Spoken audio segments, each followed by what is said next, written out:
Bismillahirrahmanirrahim ve bihi nesta'in ve sallallahu ala seyyidina Muhammed ve alihi tahirin. Selamun aleykum, hər vaxtınız xeyirli olsun.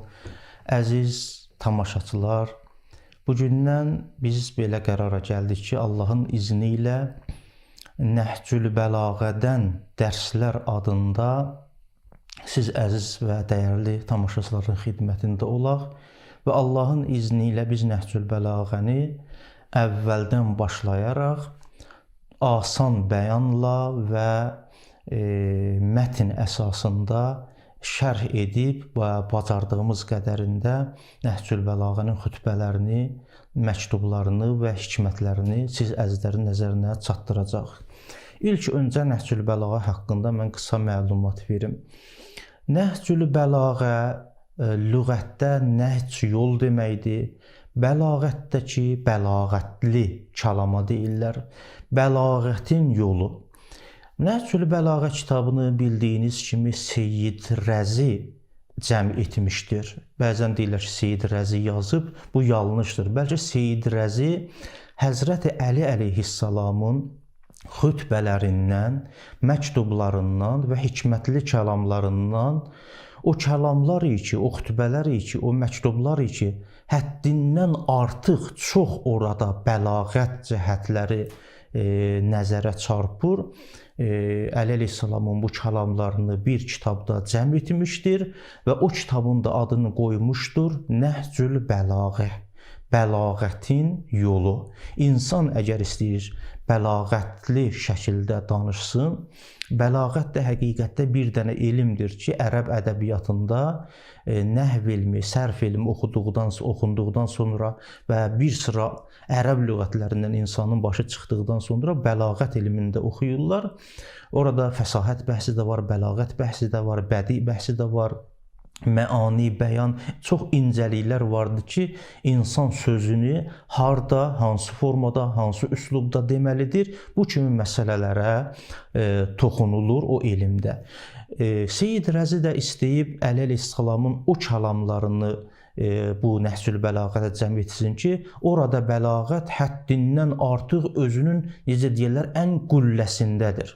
Əli əleyhissalamın bütün kəlamları bəliğdir, fəsihdir, necə deyirlər, orada biz ədəbiyyat baxımından da heç bir işğal və irad tapa bilmərik. Amma Seyyid Rəzi eləyə bilməzdi ki, Əli əleyhissalamın bütün kəlamlarını Nəhcül Bəlağədə cəm eləsin, bütün xütbələrini.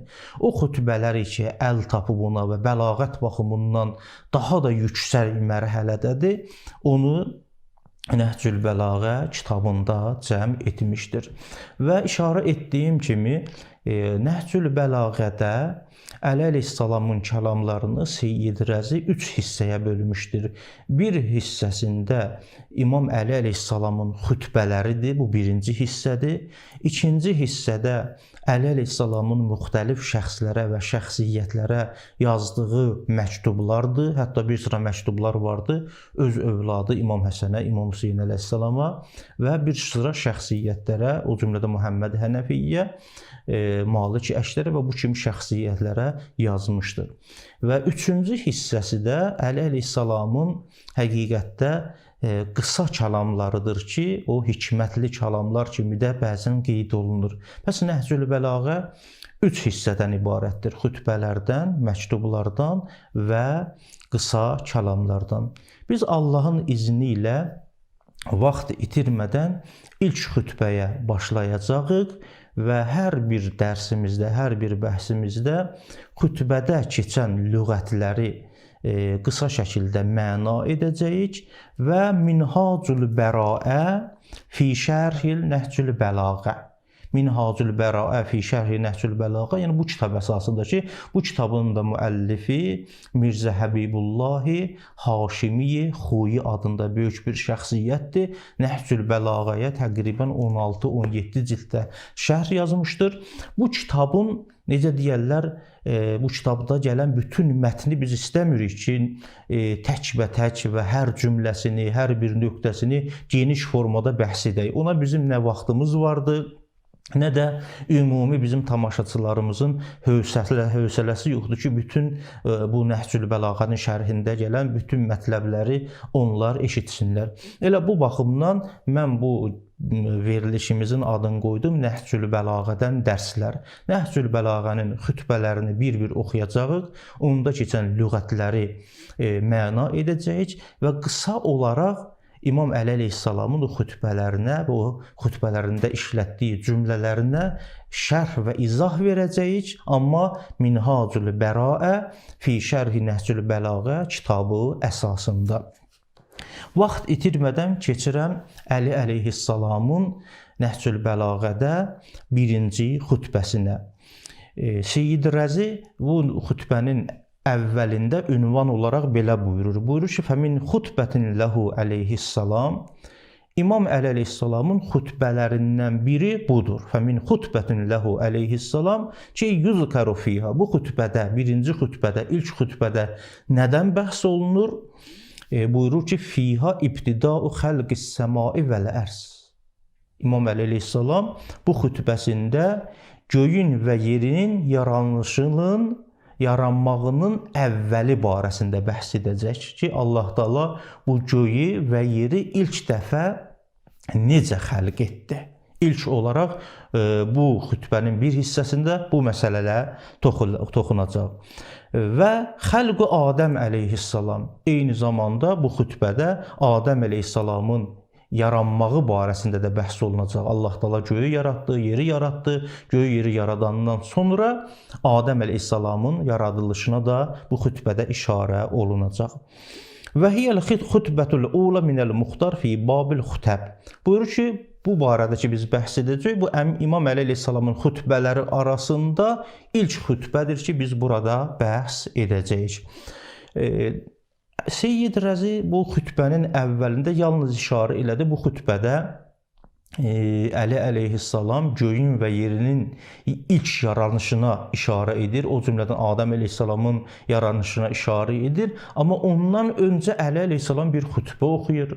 Allaha həmd və səna edir və ondan sonra din barəsində, Allah barəsində, dinin başlanğıcı barəsində olan mühüm etiqadi, tövhidə aid olan tövhidi əfali, tövhidi sıfatı bir sıra bu kimi məsələlərə toxunur. Ondan sonra başlayır göyün yaradılışına, yerin yaradılışına, bunlar ilk olaraq necə yarandı, bunlar yarandıqdan sonra Allah Taala Adəm əleyhissalamı yaratdı, bu məsələlərə toxunur. İlk öncə Əli əleyhissalam xütbəsinə, bu ilk xütbəsinə belə başlayır. Elhamdülillahillazi la yebluğu midhatahul qailun və la yuhsi ne'ma'ahu al-adun və la yuəddi haqqahul muctəhidun. Bu birinci xütbənin ilk cümləsidir ki, tərcüməsi bundan ibarətdir. Həmd və səna Allaha məxsusdur. Əlləzi elə bir Allah ki, la yəbluğu midhətəhul qailun. Bütün o danışanlar, bütün söz sahibləri Allahın mədhini eləyə bilməzlər. La yəbluğu, çata bilməzlər midhətəhu, Allahın mədhu sənasına əl-qailun, yəni mədh eləyənlər. Necə deyərlər, söz sahibləri, o bəlağətdə, necə deyərlər, fəsahətdə, yaxşı xətiblər, böyük mərifət sahibi, bunların heç biri o cürə ki lazımdır, Allahın mədhini edə bilməzlər layiqincə. Və la yuhsi nə'ma'əhu əl-adun və saya bilməzlər Allahın nemətlərini. Əl-adun ədəd kəlməsindən də ismi faildir. Yəni o sayan şəxslər ki vardı, əlif-lam gəlib əvvəlinə və cəm formada istiğraqı çatdırır. Yəni bütün o saya bilən insanlar, cinnilər, bütün o saya bilən varlıqlar hamısı əl-ələ verələr ki, Allahın nemətlərini saysınlar. İmam Əli əleyhissalam buyurur ki, və la yuhsi nə'ma'əhu əl-adun. Allahın nemətlərini o saya bilən insanlar sayıb qurtara bilməzlər. Və la yuəddi haqqahu əl-muctəhidun və Allah Taala'nın haqqını əda edə bilməzlər əl-muctəhidun, yəni bu yolda Allahın haqqını əda etmək məqsədi ilə cəhd edib çalışanlar.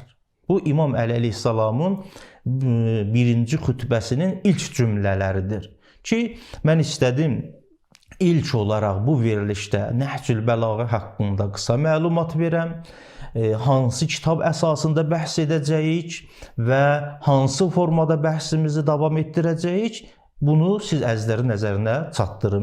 İnşallah gələn verilişimizdə bu xütbəni yenidən oxuyub, lüğətlərini məna edib və Minhacul Bəraə fi Şərhi Nəhcül Bəlağə kitabı əsasında biz lazımi təfsirləri və izahları siz dəyərli tələbələrin və dəyərli tamaşaçıların nəzərinə çatdıracağıq. Yenə qeyd edirəm, bizim bu dərsliyimiz, Nəhcül Bəlağədə olan dərsliyimiz Minhacul Bəraə fi Şərhi Nəhcül Bəlağə Mirzə Həbibullah Haşimi Xuyinin kitabı əsasında qısa və asan şəkildə siz dəyərli tamaşaçıların nəzərinə çatdırılacaq. Hamınızı Allaha tapşırıram və sallallahu ala seyyidina Muhammed və alihi tahirin.